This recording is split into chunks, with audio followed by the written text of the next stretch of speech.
Hello everyone. So now we're going to a question that's under a topic called coordinate geometry. Now, question here says that P is the point H7. P lies on the line 3y plus 2x is equals to 5.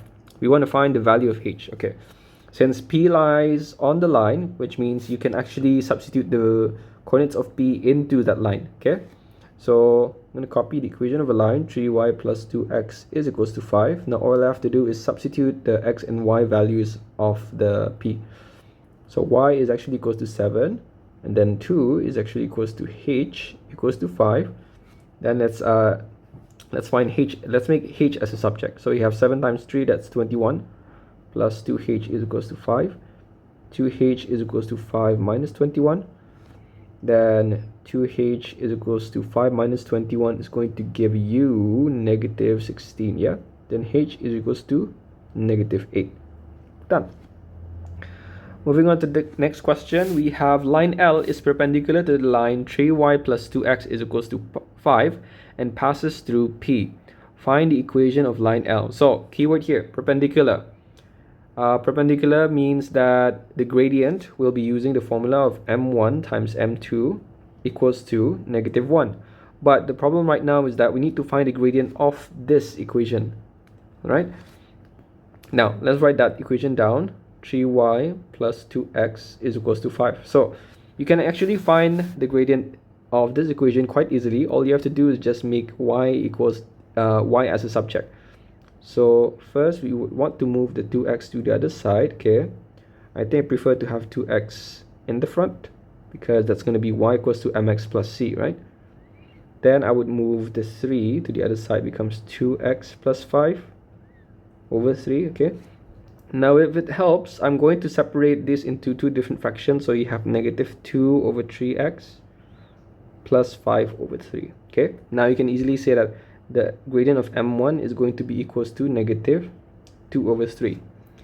That's only the gradient of the existing line. Okay, now we need to find the equation of the perpendicular line. So m1 times m2 is equals to negative 1. m2 is going to be negative 1 divided by m1. That's going to be negative 1 divided by negative 2 over 3. The negative 1 times negative 3 over 2, then we have 3 over 2. And that's the gradient.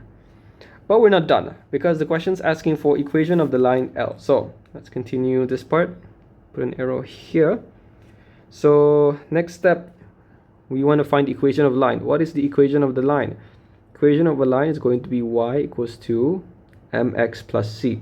Okay, now we already found the gradient. Now all I have to do is plug in the gradient when m is equals to 3 over 2x plus c.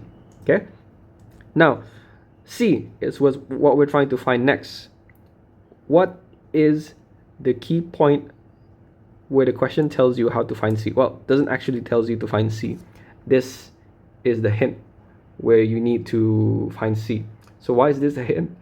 The equation of the line passes through P, right? So which means P is inside that perpendicular line L, which means we can actually substitute P into this equation in order to find C. Okay, now we recently found our H, which is the x coordinate of C. So if we're going to write down P is going to be equals to negative 8, 7. Okay, now let's substitute these values into this equation. 7 equals to 3 over 2 bracket negative 8 plus c. 7 equals to, so 8 divided by 2 is negative 4. Negative 4 times 3 is negative 12 plus c. C is going to be equals to 7 plus 12, and therefore c is equals to 19. Now let's finalize. Y is equals to 3 over 2x plus 19. That is your final answer.